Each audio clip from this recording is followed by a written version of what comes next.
الحمد لله كفى وسلام على عباده الذين اصطفى أما بعد فأعوذ بالله من الشيطان الرجيم بسم الله الرحمن الرحيم وما خلقت الجن والإنس إلا ليعبدون وقال رسول الله صلى الله عليه وسلم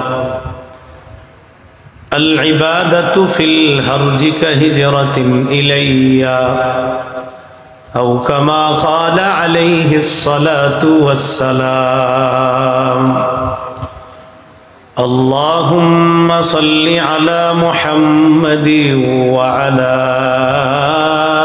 آل محمد كما صليت على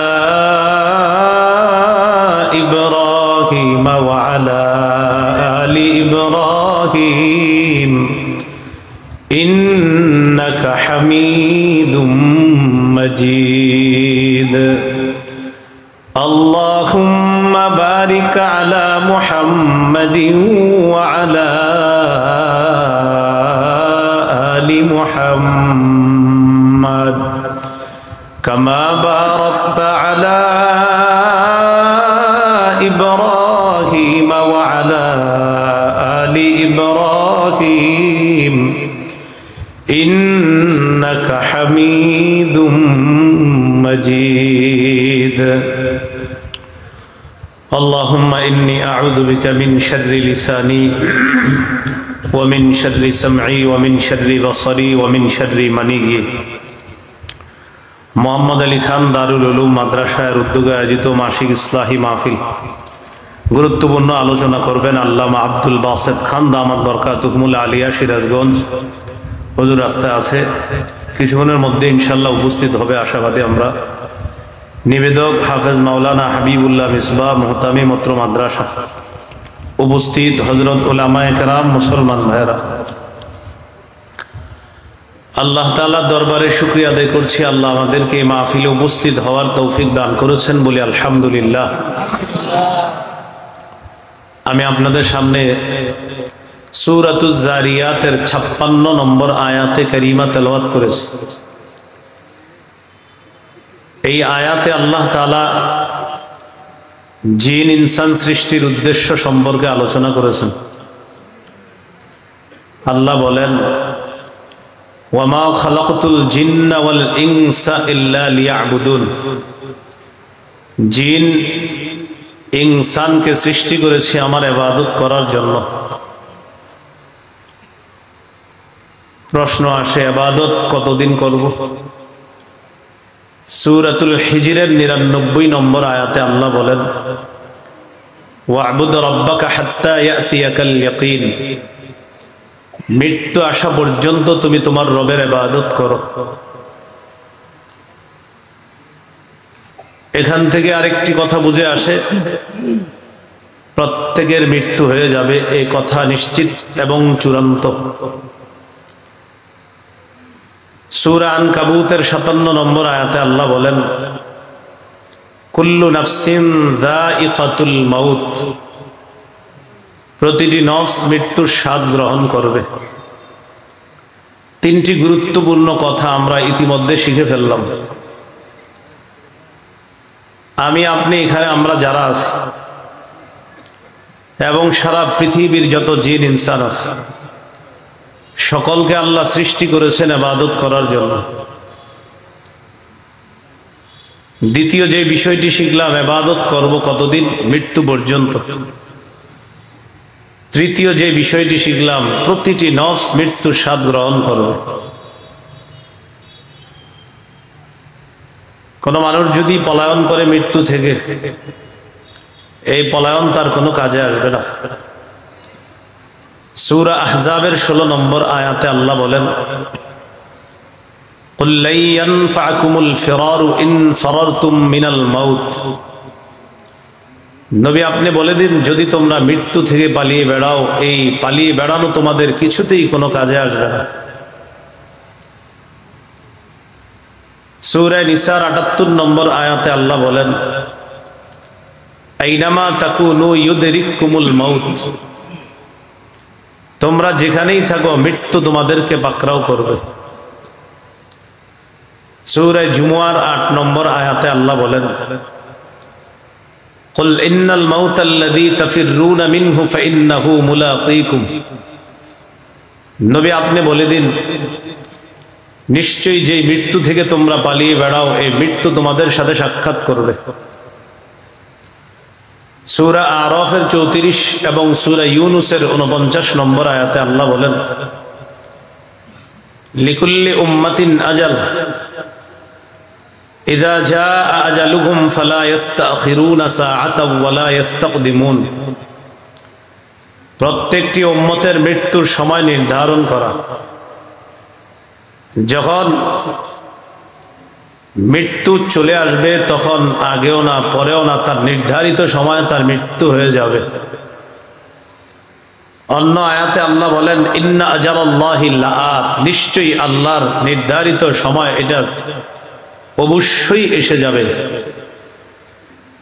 গুরুত্বপূর্ণ ৩টি কথা আমরা শিখে ফেললাম। কেন আছি দুনিয়াতে? রবের গোলামি করার জন্য। কতদিন? মৃত্যু পর্যন্ত। মৃত্যু হয়েই যাবে। অনেকগুলা দলিলের মাধ্যমে আমরা একথা স্পষ্টভাবে জানতে পারলাম, মৃত্যু চূড়ান্ত, নিশ্চিত। কবে হবে জানে আল্লাহ। ৫টি বিষয় আল্লাহ ছাড়া কেউ জানে না। ২১ পারা ১৩ নম্বর পৃষ্ঠা সূরা লোকমানের শেষের দিকে আল্লাহ বলেন, ইন্নাল্লাহা ইনদাহু ইলমুস সাআহ, কিয়ামত কখন হবে এই বিষয়টা আল্লাহর কাছে আছে। কিয়ামতের জ্ঞান এটা আল্লাহর কাছে। ২ নম্বর, ইউনাজ্জিলুল গায়স, বৃষ্টি কখন আল্লাহ নাজিল করবেন, কি পরিমাণ নাজিল করবেন এটা আল্লাহ জানেন। ৩ নম্বর, ওয়ায়ালামু মা ফিল আরহাম, মায়ের পেটের সন্তান, রেহেমের সন্তান ছেলে হবে না মেয়ে হবে, আকৃতি আসার আগ পর্যন্ত সেটা আল্লাহ বলতে পারবেন এটা কি ছেলে না মেয়ে। আকৃতি আসলে মেশিনই ধরা খায়, কিন্তু আকৃতি আসার আগ পর্যন্ত এটা কি ছেলে হবে না মেয়ে হবে শুধু জানেন আল্লাহ। ৪ নম্বর, ওয়ামা তাদরি নাফসুম মাযা তাকসিবু গাদা, কোন মানুষ জানে না আগামীকাল কি উপার্জন করবে। আমার আপনার আশা থাকে কালকে আমি এটা এটা কামাই করব, এই করব, এটা আশা থাকতে পারে, তবে আসলে কি হবে এটা আল্লাহ জানে। ৫ নম্বর, ওমা তাদরি নাফসুম বিআইয়ি আরদিন তামুত, কোন মানুষ জানে না কোথায় কোন জমিনে সে মৃত্যুবরণ করবে। ৫টি বিষয় আল্লাহর কাছে আছে। ৫টি বিষয়ের জ্ঞান শুধু আল্লাহর কাছে। এই ৫টির মধ্যে একটি হলো মৃত্যু। মৃত্যু কখন কোন জমিনে কোথায় হবে এটা জানেন আল্লাহ, তবে হবে এই কথা নিশ্চিত। কখন হবে জানেন আল্লাহ। আবার চলে আসি ৩ কথায়, কেন দুনিয়াতে আসি? আল্লাহর গোলামি করব। ২ নম্বর, কতদিন গোলামি করব? মৃত্যু পর্যন্ত। ৩ নম্বর, মৃত্যু হয়েই যাবে এ কথাই চূড়ান্ত সত্য কথা এবং চিরসত্য কথা এবং এটাই নিশ্চিত কথা। এই হলো আজকের আলোচনার ভূমিকা। মূল আলোচনা আমি আপনাদের সামনে ৫টি কথা বলবো ইবাদত সম্পর্কে। কেন সৃষ্টি করেছেন? ইবাদত। এই ইবাদত সম্পর্কে ৫টি কথা বলবো। ৫ কথা শেষ হবে, আলোচনাটিও শেষ হয়ে যাবে ইনশাআল্লাহ। মনোযোগ সহকারে আলোচনাটি শুনলে আশা করি আমি এবং আপনারা আমরা উভয়ে মিলেমিশে কিছু কথা শিখতে পারবো ইনশাআল্লাহ। ১ নম্বর, ইবাদতের আবিধানিক পারিভাষিক অর্থ। ২ নম্বর, পবিত্র কোরআনে ইবাদত মৌলিকভাবে কত প্রকার। ৩ নম্বর, হাদিসে ইবাদত সম্পর্কে কি বলা হয়েছে। ৪ নম্বর, উপকারিতা লাভের দিক থেকে ইবাদত কত প্রকার। ৫ নম্বর, আমরা কয় মাধ্যমে ইবাদত করি। বাস এই ৫টি আলোচনা হবে। প্রথম আলোচনা ইবাদতের আবিধানিক পারিভাষিক অর্থ। একটা কিতাব আছে নাম আল উবুদিয়্যা, এটার বাংলা হলো দাসত্ব বা গোলামি। এই কিতাবের ২৩ নম্বর পৃষ্ঠা আছে ইবাদতের আসল অর্থ হলো আযুল্লু, নত হওয়া, বিনয়ী হওয়া, নম্র হওয়া। আল ইবাদা ফিল ইসলাম একটা কিতাব আছে, এই কিতাবের 28 নম্বর পৃষ্ঠা আছে, কুল্লু খুদুইন লাইসা ফাওকাহু খুদুউন। ইবাদত বলা হয় প্রত্যেক এমন বিনয়কে যেই বিনয়ের পর আর বিনয়ী হওয়া যায় না, এটাকে বলা হয় ইবাদত। এই কিতাবেরই 30 নম্বর পৃষ্ঠা আছে, আল ইবাদাতু হিয়া আত-তাআতু মা'a গায়াতিল খুদু', চূড়ান্ত বিনয়ের সাথে আল্লাহর আনুগত্য করাকে ইবাদত বলে। যেমন একটু আগে এসে দেখেছি আপনারা এশার সালাত জামাতে আদায় করেছেন। যারা আদায় করতে পেরেছেন জামাতে হোক অথবা একাকীও করে ফেলেছেন হয়তো অনেকে আদায়, আল্লাহ সকলের সালাতকে ভুল ত্রুটি থাকলে ক্ষমা করে দিয়ে আল্লাহ কবুল করে নেন। যারা আদায় করতে পারিনি, মাইকের আওয়াজ যদ্দূর যাচ্ছে, এই আওয়াজের মধ্যে আমার কথা যে মা বোনরা সহ যারা শুনছেন, যদি এশার সালাত পড়ে না থাকেন পড়ে নেন, আল্লাহ যেন সকলকে পড়ার তৌফিক দান করেন। এশার নামাজ আজকে যারা পড়েছেন অথবা একটু পরে পড়বেন বলে আশাবাদী। এই এশার নামাজের মধ্যে যতগুলো মুসল্লি ছিলেন এদের মধ্যে যার বিনয়ী হওয়াটা, যার আনুগত্য প্রকাশ করাটা সবচাইতে বিনয়ের সাথে হয়েছে, আল্লাহর কাছে আজকের এশায় যে সবচেয়ে বেশি ছোট হিসাবে নিজেকে আল্লাহর কাছে উপস্থাপন করেছে, তার ইবাদতটা আল্লাহ তত বেশি কবুল করছে। এটা হলো ইবাদতের আবিধানিক অর্থ, চূড়ান্ত বিনয়ের সাথে আল্লাহর আনুগত্য করা। আজকে থেকে যত নামাজ করব, যত ইবাদত করব, প্রতিটি ইবাদতে যেন আমি সবচেয়ে বেশি আল্লাহর কাছে ছোট হতে পারি, নত হতে পারি, আল্লাহ তৌফিক দান করেন। ইবাদতের পারিভাষিক অর্থ আল উবুদিয়্যা কিতাবের 23 নম্বর পৃষ্ঠা আছে, আল ইবাদাতু হিয়া ইসমুন জামিউন লিকুল্লি মা ইউহিব্বুহু আল্লাহু ওয়া ইয়ারদাহু মিনাল আকওয়ালি ওয়াল আ'মালিজ যাহিরা ওয়াল বাতিনা। সহজে অনুবাদ করি আমি, আমার, আপনার, আমাদের প্রকাশ্য কথা, প্রকাশ্য কাজ, গোপন কথা, গোপন কাজ যদি আল্লাহ পছন্দ করেন, এটাই ইবাদত। এখন আমি আপনাদের সামনে কথা বলতেছি প্রকাশ, আপনারা যারা কথা শুনতেছেন প্রকাশ, আমার বলা আর আপনাদের শ্রবণ করা এটা যদি আল্লাহ পছন্দ করেন, তো আমার বলাটা এবং আপনাদের শ্রবণ করা উভয়টাকে আল্লাহ ইবাদতে গণ্য করে নিশ্চিত সওয়াব দিয়ে দিবেন। তাহলে কি শিখলাম? আমাদের গোপনে বলা, গোপনে করা, প্রকাশ্যে বলা, প্রকাশ্যে করা, এটা যদি আল্লাহ পছন্দ করেন, এটাই ইবাদতের মধ্যে আল্লাহ গণ্য করে নেবেন। আজকের প্রথম আলোচনা শেষ, 2 নম্বর আলোচনা। পবিত্র কোরআনে ইবাদত মৌলিক ভাবে কত প্রকার? পবিত্র কোরআনে ইবাদত মৌলিক ভাবে 2 প্রকার। 1 নম্বর আল উবুদিয়্যাতুল আম্মাহ, এটার বাংলা হলো সাধারণ দাসত্ব। 2 নম্বর আল উবুদিয়্যাতুল খাসসা, এটার বাংলা হলো বিশেষ দাসত্ব বা বিশেষ গোলামি। পবিত্র কোরআনে গোলামি 2 প্রকার, 1 নম্বর সাধারণ গোলামি, 2 নম্বর বিশেষ গোলামি। সাধারণ গোলামির মধ্যে সবাই অন্তর্ভুক্ত, যেমন আল্লাহর কিছু সিদ্ধান্ত আছে যেগুলা ইমানদাররা স্বেচ্ছায় মেনে নেয়, বেঈমানরা অনিচ্ছায় মেনে নেয়।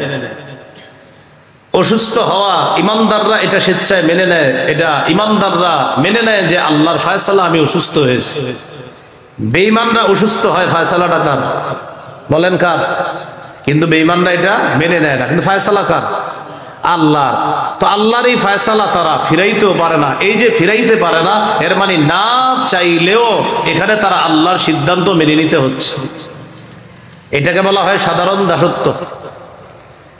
ইমানদাররা চাল খায়, ডাল খায়, বেঈমানরা চাল ডাল খায়নি। বলেন, চাল ডাল কে দেয়? চাল ডালের রিজিকটা আল্লাহ দেয়, এটা হলো আল্লাহর ফয়সালা। ইমানদার স্বেচ্ছায় মানে, বেঈমানরা চাল ডাল আল্লাহর থেকে নেয়, কিন্তু বেঈমানরা এটা স্বীকার করে না। এটাকে বলা হয় সাধারণ দাসত্ব। আল্লাহর কোনো ফয়সালা বেঈমানরা স্বীকার করে না যে এটা আল্লাহ, কিন্তু বাধাও দিতে পারে না। এই যে আল্লাহর ফয়সালাটা অনিচ্ছায় হলেও মেনে নিচ্ছে, এটা সাধারণ দাসত্ব বা সাধারণ গোলাম।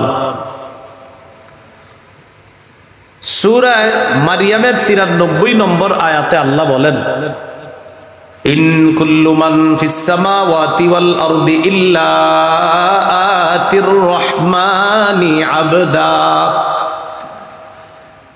আসমান জমিনের যত মানুষ আছে, আসমান জমিনের যারা আছে, সবাই রহমানের কাছে দাস রূপে উপস্থিত হবে। সবাই রহমানের কাছে দাস হয়ে উপস্থিত হবে। 2 নম্বর বিশেষ দাসত্ব বা বিশেষ গোলামি। বিশেষ গোলামির মধ্যে সবাই অন্তর্ভুক্ত না, বিশেষ গোলামির মধ্যে শুধুমাত্র আল্লাহর বিশেষ বান্দা যারা, তারা অন্তর্ভুক্ত, তথা ইমানদাররা। বলেন আলহামদুলিল্লাহ।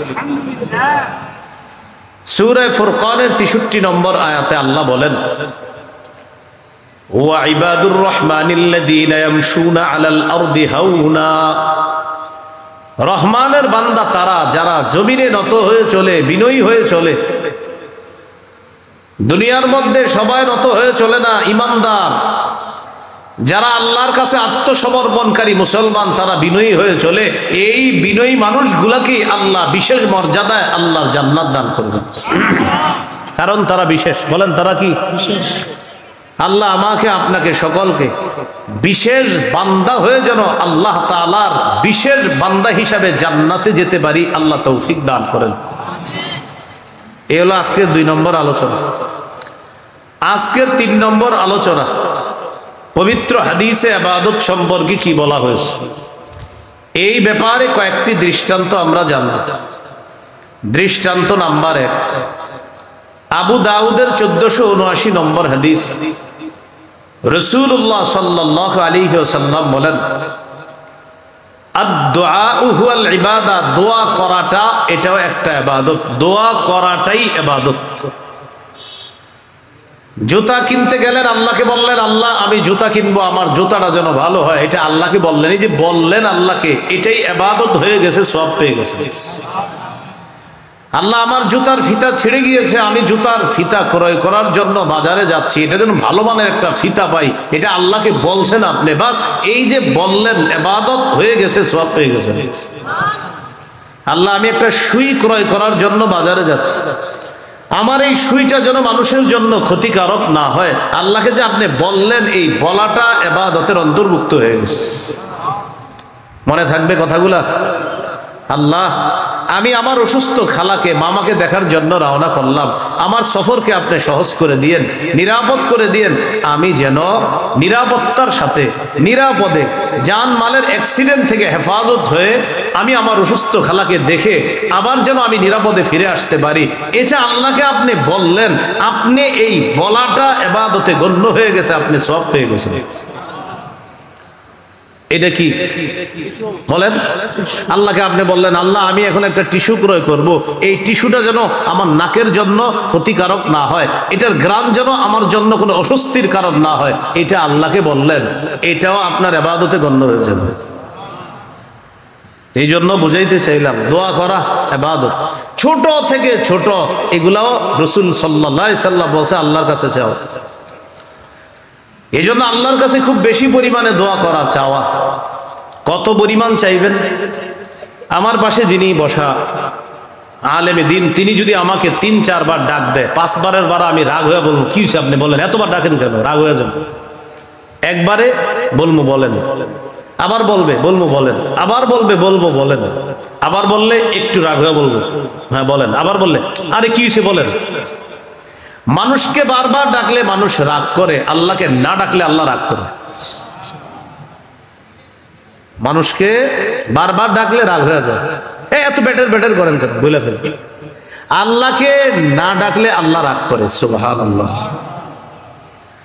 এটাই খালেক আর মাখলুকের পার্থক্য। মাখলুককে বারবার ডাকলে মাখলুক মেজাজ খারাপ করে, খালেককে না ডাকলে খালেক রাগ হয়ে যায়। মাল্লাম ইয়াসআলিল্লাহ ইয়াগদাব আলাইহি, রাসূলুল্লাহ সাল্লাল্লাহু আলাইহি সাল্লাম বলেন, আল্লাহর কাছে না চাইলে আল্লাহ রাগ করে, মানুষের কাছে বারবার চাইলে মানুষ রাগ করে। ভিক্ষুক একবার, দুইবার, তিন চারবার, পাঁচবার চাইলে রাগ করে বলে, এই বেটা তোরে কতবার দিব, যা। আমার রবের কাছে না চাইলে রব রাগ করে।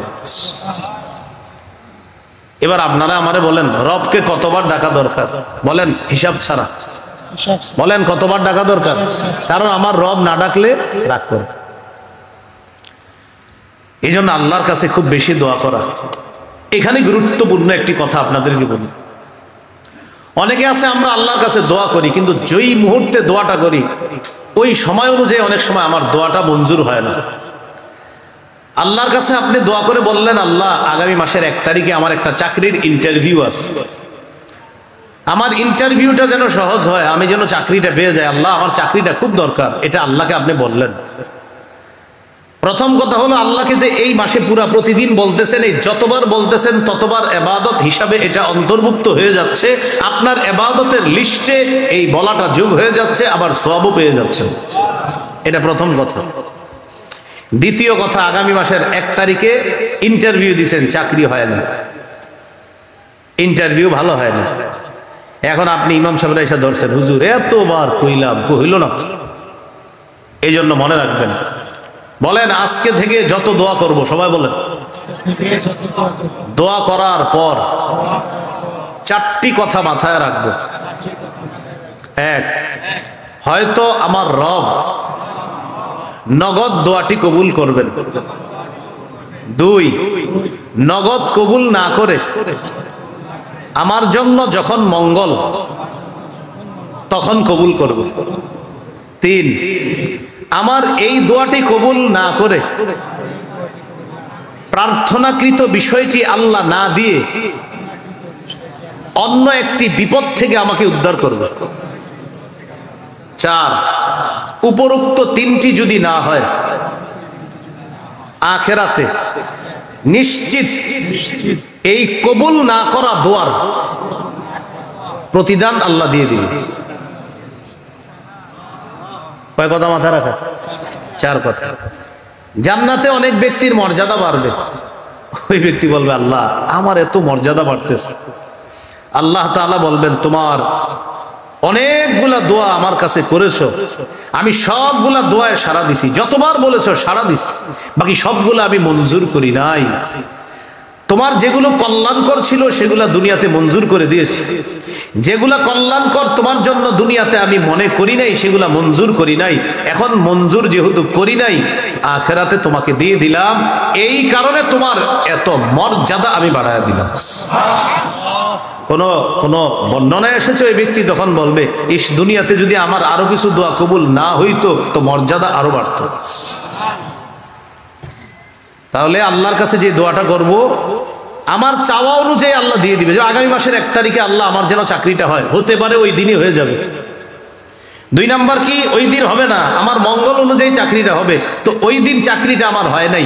2 মাস 3 মাস পরে আমি আরেকটা ইন্টারভিউ দিছি, ওটার বেতন 50, আগের চাকরির বেতন ছিল 30,000, 30,000 ওয়ালা চাকরিটা আল্লাহ আমাকে ব্যবস্থা করে দেয় নাই। 2 মাস পরে 50,000 বেতনের চাকরিটা আল্লাহ ব্যবস্থা করে দিছে। তাহলে বলেন তো রবের ফয়সালা কল্যাণকর কিনা? না আমার আপনার মনে হয়েছে কি তোর চাকরিটা হইল না, 3 মাস পরে যখন 50-60,000 বেতনের চাকরি হয় তখন কয় আলহামদুলিল্লাহ, আল্লাহ যাক ভালো হয়েছে, আগেরটা হয়নি। মা বাবারে গিয়ে কি বলে, আম্মা ভালো হয়েছে, আগের চাকরিটা হয় না। কেন? আম্মা আগেরটা যদি হইতো ওটার বেতন ছিল 30, এখন যেটা হয়েছে আলহামদুলিল্লাহ 50,000 টাকা, আম্মা ভালো হয়েছে। তখন কি বলে, আল্লাহ যা করে ভালোর জন্য করে, এটা ঠিক না? আচ্ছা, তাহলে দোয়া করা এটা ইবাদত। সবাই বলেন দোয়া করা কি? তো আমি যত দোয়া করব সব ইবাদতে গণ্য হবে, সওয়াব তো নিশ্চিত পেয়ে যাব। হ্যাঁ, মঞ্জুর করবে কিনা আল্লাহ আমার কথাটা, এটার জন্য 4টা অপশন আমরা শিখে ফেললাম। আল্লাহ আমাদেরকে কথাগুলা মনে রাখার তৌফিক দান করেন। তিরমিজির হাদিস 2201 নম্বর হাদিস। এই হাদিসের মধ্যে আসছে রাসূলুল্লাহ সাল্লাল্লাহু আলাইহি সাল্লাম বলেন, আল ইবাদাতু ফিল হারজি কা হিজরাতিন ইলাইয়া। ফিতনার জামানায় আমার কোন উম্মত ইবাদত করা আমি নবীর কাছে হিজরত করার সমতুল্য হয়ে যায়। আমরা এখন কলহ বিপর্যয়ের ফিতনার জামানায় আছি। এই জামানায় যারা আল্লাহর ইবাদত 1 মিনিট করতে পারতেছেন, শুকরিয়া আদায় করবেন যে আধা মিনিট আল্লাহর ইবাদত করতেছে, তার চাইতে আল্লাহ আপনাকে আধা মিনিট বেশি তৌফিক দান করছেন। যে ব্যক্তি আল্লাহকে 100 বার ডাকার সুযোগ পেয়েছেন, সুযোগ পাওয়ার পর শুকরিয়া আদায় করবেন যে 99 বার রবকে ডেকেছে, আলহামদুলিল্লাহ আল্লাহ ওর চেয়ে একবার আমাকে বেশি স্মরণ করার তৌফিক দান করছে। যে 100 বার 1000 বার আল্লাহকে ডাকার সুযোগ পাবেন, শুকরিয়া আদায় করবেন। 999 বার যে রবকে স্মরণ করতে পারছে, শুকরিয়া আল্লাহ আপনি তার চেয়ে একবার বেশি আমাকে তৌফিক দিয়েছেন। বুঝাইতে চাইলাম, মসজিদে যিনি আইসা আধা ঘন্টা বসে আছেন, আপনি শুকরিয়া আদায় করবেন ওই ব্যক্তির চেয়ে আল্লাহ আপনাকে বেশি তৌফিক দান করেছেন যে 25 মিনিট মসজিদে ছিল, আপনি শুকরিয়া আদায় করবেন আলহামদুলিল্লাহ আজকে আমি আধা ঘন্টা ছিলাম, অন্যজন 25 মিনিট ছিল। রব আপনার শুকরিয়া, আধা ঘন্টা তো আমার কোনো গুনাহ হয় নাই, শুকরিয়া আদায় করে। এটা কি বুঝাইলাম? ইবাদতের সুযোগ যত বেশি পাইবেন এই জামানায়, আপনি শুকরিয়া আদায় করবেন। কেন? নবী বলছে এটা ফিতনার জামানা। এই জামানায় ইবাদত করাটা আমি নবীর কাছে হিজরত করার সমতুল্য। আবু দাউদের হাদিস আছে, নবীজি বলেন শেষ জামানায়, ফিতনার জামানায় আমার এক উম্মত ইবাদত করলে আল্লাহ তাআলা তাকে 50 জনের সওয়াব দান করবেন। সাহাবীগণ নবীজির সামনে, সাহাবীগণ প্রশ্ন করলেন আজরু 50, হুজুর আপনি যে বললেন 50 জনের সওয়াব দান করবে, এই 50 জন কারা? এটা কি ওই যুগের 50 জন নাকি আমাদের 50 জন? কথার কথা, এই এলাকার কেউ ইবাদত করলেন, তাকে আল্লাহ 50 জনের নেকি দান করলেন। এখন এই 50 জন কি আপনার এই এলাকার নাকি নবীর সামনে যারা ছিল তাদের? নবীজি বললেন শোনো, আজরু 50 মিনকুম, তোমরা 50 জন ইবাদত করলে যেই সওয়াব পাইতা, তোমাদের 50 জনের নেকি ফিতনার জামানায় আমার এক উম্মতকে আল্লাহ দান করবেন। এই জন্য এই জামানায় ইবাদত এক তো করতে পারা, রবের শুকরিয়া বেশি আদায় করবেন আর বলবেন আল্লাহ আজকের চেয়ে কালকে যেন একটু আপনারে বেশি স্মরণ করতে পারি, আপনি তৌফিক দিয়েন। পরের দিন আল্লাহকে বলবেন আল্লাহ আপনার শুকরিয়া, গত 2 দিন আমারে যে পরিমাণ তৌফিক দিয়েছেন ইবাদত করার, আগামীকালকে যেন আরেকটু বেশি পারি। মাবুদ আমি ফিতনার জামানায় আছি, এই জামানায় ইবাদত করা আপনার নবীর কাছে হিজরত করার মতো, এই জামানায় ইবাদত করা 50 জনের নেকির সমপরিমাণ। আল্লাহ এই সুযোগগুলো যেন আমি গ্রহণ করতে পারি, আপনি আমাকে বেশি থেকে বেশি তৌফিক দান করুন। সবকিছুর কৃতিত্ব কাকে দেওয়া? ইবাদত করতে পারার কৃতিত্ব আল্লাহকে দেওয়া, আবার ভবিষ্যতে করতে যেন পারি এটাও আল্লাহর কাছে চাওয়া। এই জন্য তো আল্লাহ আমাদেরকে সূরা ফাতিহায় শিখিয়ে দিয়েছে ইয়াকা না'বুদু ওয়া ইয়াকা নাস্তাঈন। অর্থ কি? আমরা আপনারই ইবাদত করি এবং আপনার কাছেই সাহায্য চাই। এর মানে কি? এর মানে তাফসীর এটাও একটা, এই যে এশার নামাজ বললাম, আল্লাহ আমরা আপনারই ইবাদত করি, এর মানে এশার নামাজটা এটা আপনার ইবাদত। ওয়া ইয়াকা নাস্তাঈন, আবার আপনার কাছেই সাহায্য চাই। এর মানে হলো আল্লাহ আগামী যে ফজরের নামাজটা আছে এটা যেন পড়তে পারি, আপনার কাছে অগ্রিম সাহায্য চেয়ে রাখলাম, আপনি তৌফিক দিয়ে দিন। এটা ইয়াকা না'বুদু ওয়া ইয়াকা নাস্তাঈন অনেকগুলো তাফসীরের এটা একটা তাফসীর, যে আল্লাহ আপনার তো ইবাদত করি আমরা, এই যে নগদ ইবাদত করতেছি, পরবর্তী ইবাদতটা যেন করতে পারি। ওয়া ইয়াকা নাস্তাঈন, সাহায্য চাই আপনার কাছে, আপনি তৌফিক দিয়েন যেন পরের ইবাদতটা করতে পারি। আরেকটা হাদিস শুনেন, মুসনাদে আহমদ হাদিসের কিতাব 6895 নম্বর হাদিস। এই হাদিসের মধ্যে আসছে রাসূলুল্লাহ সাল্লাল্লাহু আলাইহি সাল্লাম বলেন, ইন্নাল আবদা ইযা কানা আলা তরিকাতিন হাসানাতিন মিনাল ইবাদাহ সুম্মা মারিদা কিলা লিল মালাকিল মুআক্কালি বিহি উকতুব বিমিসলি আমালিহি ইযা কানা তালিকা। কোন ব্যক্তি ইবাদতের সুন্দর একটা পদ্ধতি গ্রহণ করেছে, এই ব্যক্তি নিয়মিত ইবাদতটা করে, সুম্মা মারিদা, একদিন অসুস্থ হয়ে গেছে। এইখানে যারা আছেন অভ্যাস আছে একজনের নিয়মিত 10 পৃষ্ঠা কোরআন তেলাওয়াত করে, ফজরের পরে 10 পৃষ্ঠা পড়ে, মাগরিবের পরে 10 পৃষ্ঠা নিয়মিত উনি এক পারা কোরআন তেলাওয়াত করে, কথার কথা বললাম। অথবা সকালে 5 পৃষ্ঠা, সন্ধ্যায় 5 পৃষ্ঠা, এইভাবে নিয়মিত 10 পৃষ্ঠা কোরআন তথা আধা পারা কোরআন পড়ে নিয়মিত। এখন এই ব্যক্তি ইবাদত করে, প্রতিদিন কোরআন পড়ে, রব খুশি হয়। একদিন অসুস্থ হয়ে গেছে, এই দিন আর কোরআন পড়তে পারতেছে না।